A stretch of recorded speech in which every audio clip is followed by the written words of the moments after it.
Pourquoi cherchez-vous parmi les morts celui qui est vivant? C'est l'ange Gabriel qui a dit ça aux disciples. Jésus est ressuscité, mes amis. Il est vraiment ressuscité 3 jours après sa crucifixion. Comme il l'avait dit, il a vaincu le monde, il a vaincu la mort le 3e jour. Il est vivant.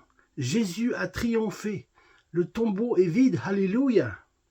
Et 40 jours après être ressuscité, Jésus-Christ est monté aux cieux devant ses apôtres dans le royaume de Dieu, le royaume de son Père, la nouvelle Jérusalem, la patrie céleste.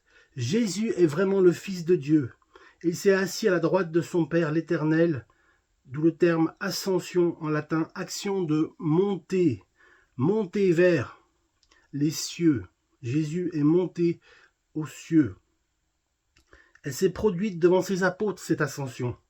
Voici le récit relatant les 40 jours qu'il a passés entre sa résurrection à Pâques et son ascension aux cieux à l'ascension, justement.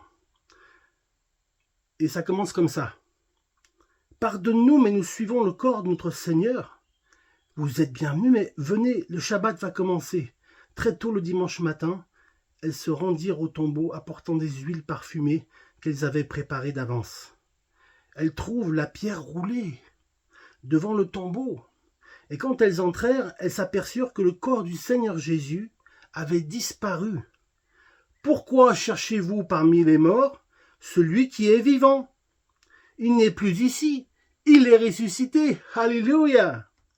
Rappelez-vous ce qu'il vous disait en Galilée. Il faut que le Fils de l'homme soit livré aux mains des pécheurs, qu'il soit crucifié et qu'il ressuscite le 3e jour.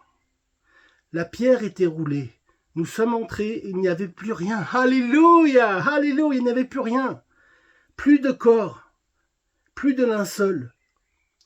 Plus de corps. Comment est-ce possible? Et 2 hommes nous sont apparus, des anges tout brillants comme le soleil, et ils ont dit: pourquoi cherchez-vous le vivant parmi les morts?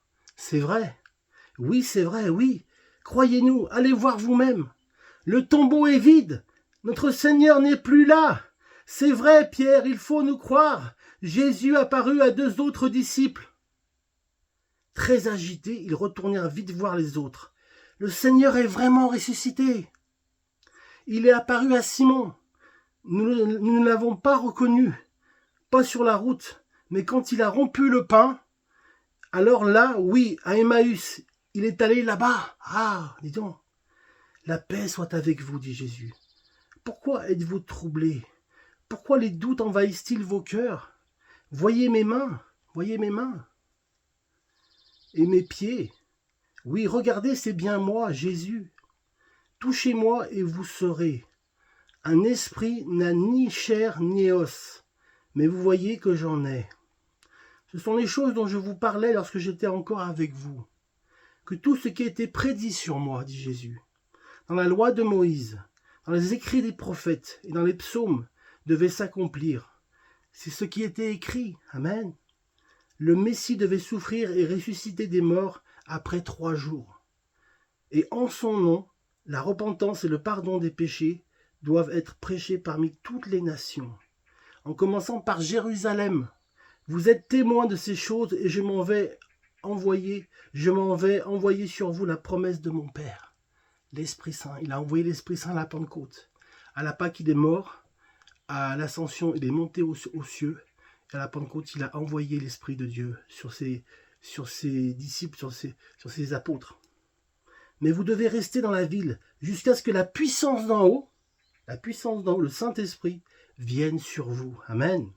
Que Dieu vous bénisse et vous garde, dit Jésus. J'ai reçu les pleins pouvoirs dans le ciel et sur la terre.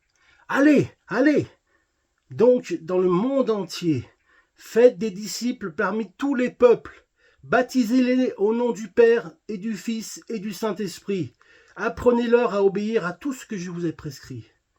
Et je suis moi-même avec vous chaque jour, jusqu'à la fin du monde. Amen. Que Dieu vous bénisse.